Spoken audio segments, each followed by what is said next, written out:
See? Need to change. This is the new one. This is the new one. Mga katamotibe, see? Ito yung bago, kabilaan siya. So ito yung papalit natin. So ang layo ng difference mga katamotibe. See? Ito nasa mga 10 mm to. 10 mm yung bago. Samantala ito yung loba, see? Sobrang nipis na. Okay? Kaya malalim na yung brake nyo at saka delikado na pag nag-drive kayo. Okay? Kaya titingnan nyo lagi yung mga brake nyo. Okay? So yan, napakita na sa inyo paano i-press tong piston. So ganun lang mga katamotibe.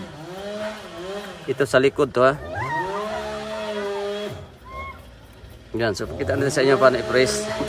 So ito yung gamit natin mga katamotibe. Yung gamit tayo.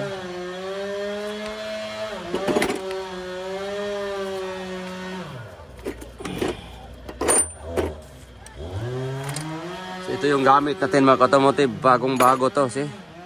Yan, bagong bago tong nabili natin. Kompleto to siya mga katamotibe. Okay? This is new.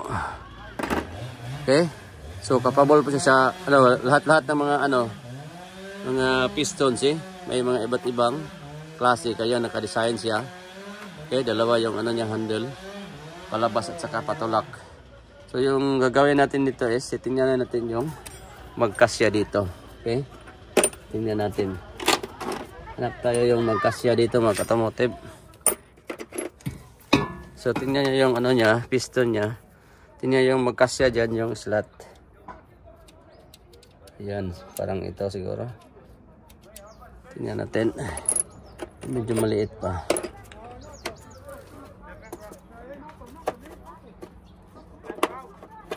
So ito yung mga special tools. So ito. So ito yung pinaka-exact mga katamotibe, eh. Kita nyo? Tingnan nyo may slot, eh. Ito yung mag-iikot dito. Yan. See? Yan. So ang gawin natin is i-press na natin. Gamit tong handle na to. Okay? So ito yung handle niya mga katamotibe. Kailangan patulak siya. See? Patulak. So ito yung isa. Yung isa yung napakaano siya. Patulak siya. See? Yung isa is pahila yon. Pahila siya. So ito pa.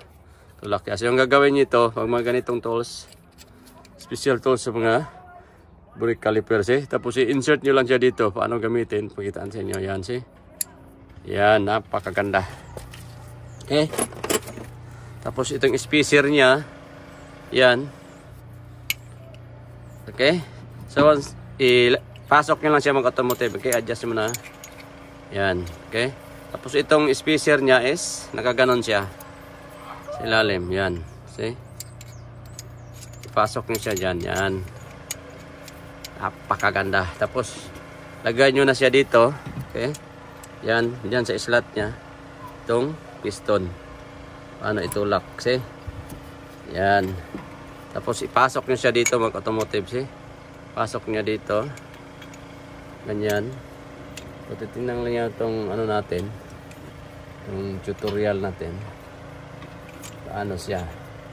Okay? Yan. Okay? Yan. Nakapasok na siya sa ilalim. Kita nyo. Yan. So, ganun yung posisyon niya. Tapos, higpitan nyo sila mga automotive. See? Higpitan nyo. Yan. See? Accurate na accurate. So, ganun yung style niya mga automotive. So, titingnan nyo. Yan. Okay? Kung hindi nyo pa alam paano gamitin tong tools na to. Okay? So, ganyan siya. See? Yan, naka-insert siya sa slot. Tapos ito, nahigpitan na natin, see? Itong niya, spacer is nagtulak dito.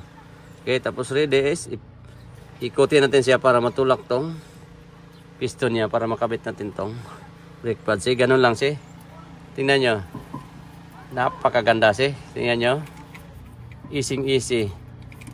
Okay? Tapos while lumuwag siya, higpitan to hanggang sa ihigpit siya dito, okay? See? Tapos ikutin nyo lang to. Tingnan nyo, umikot yung piston. Okay? Papasok. Kasi thread yan sa ilalim mga automotive. Ibang style to, huwag nyong itulak, okay? So, kasi yung iba, itulak niya, pwede nyo itulak dito sa screwdriver. Kasi itong style nito is thread type siya sa ilalim ng piston niya, caliper niya. Kasi kita nyo bumaon na yung piston. Yan. Tapos higpit ito. Kamayan nyo lang. So kita nyo nawala na yung piston. Bumaon na sa ilalim. Okay? Accurate lang. Yan. Although long form video itong ginawa natin para at least alam nyo kung paano mula umpisa. See?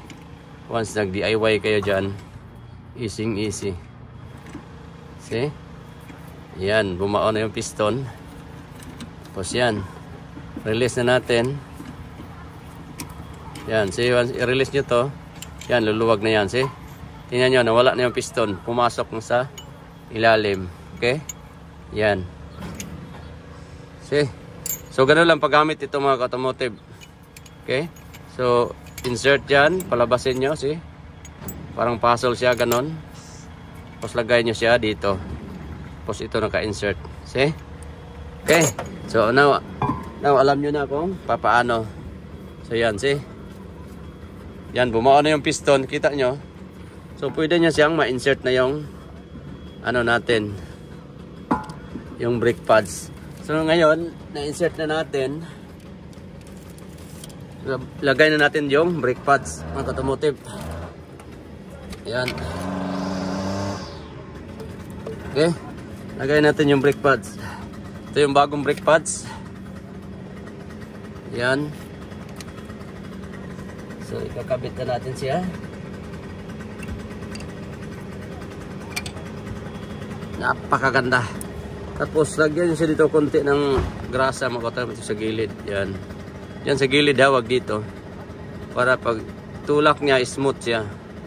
Okay, dyan lang sa gilid. Pag ganun niya tulak is smooth siya. Yan. Tapos insert yun na. Kita nyo yung slot. Yan. Easy lang siya mga automotive. Yan, see? Napakaganda. Yan. Naka-insert na. And then pangalawa, kabitin natin yung sa kabila para at least alam nyo mga automotive. Okay? Napakadali lang.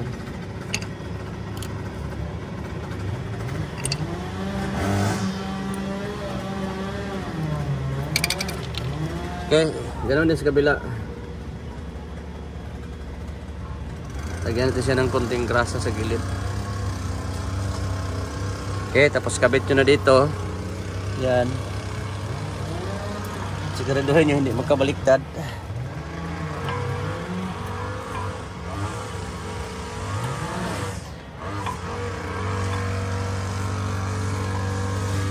Yun. See? Yun, nakabit na yung bago. Ganun lang. Pinaka-easy. Okay. Tapos itong bolt is lagyan natin siya ng grasa sa ilalim. Okay? Lagyan natin siya para smooth yung tulak. Okay, lagyan natin siya ng grasa. So ito yung bolt niya, lagyan natin siya ng grasa dyan. Okay? Yan. Para smooth yung tulak niya. Dalawa siya. Okay? Yan. Tapos ilagay nyo na, balik nyo na, see? Pag na yung baklasin yung handbrake ha, ito yung handbrake mga automotive, okay? So hindi na natin binaklas. Yan, tapos i-insert nyo na yan. Okay, kailangan nakalapat siya dyan. Yan, napakaganda. See, tulak nyo lang to. Bila. Yan, see? Yan, nabalik na. So ito may grasa na. Balik na natin. Padali lang. Yan. Tapos kabila. Yung isa.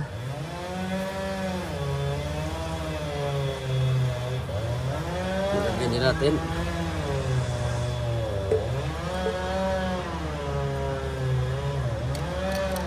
Yan, lagyan siya ng grasa dyan. Para smooth yung tulak niya.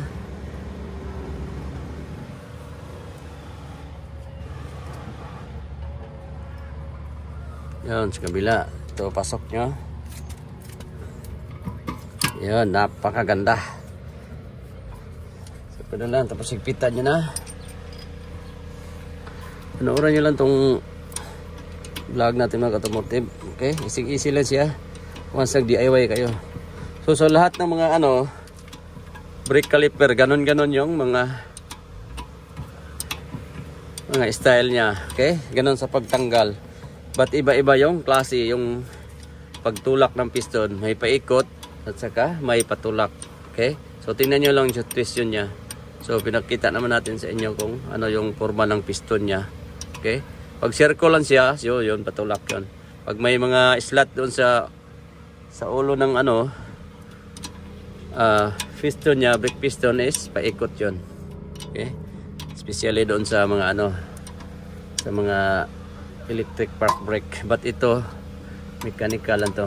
Okay, mechanical cable lang nagpaano dito sa handbrake nya. Okay, so yan, manually lang tayo. So yung purpose natin ito is paano siya kabit at saka paano i-freeze yung piston. So napakadali lang mga automotive So, i-try nyo na once may mga sasakyan kayo dyan sarili para magkatipid kayo. Yan, bagong brake pads na. Sa kabila, ganun din mga automotive. Hindi na natin ipapakita doon sa kabilang side. So, dito lang, ito lang isang side lang. So, pinapakita natin sa inyo mula umpisa. Okay, so accurate lang higpit ito mga automotive. Accurate lang higpit. Okay.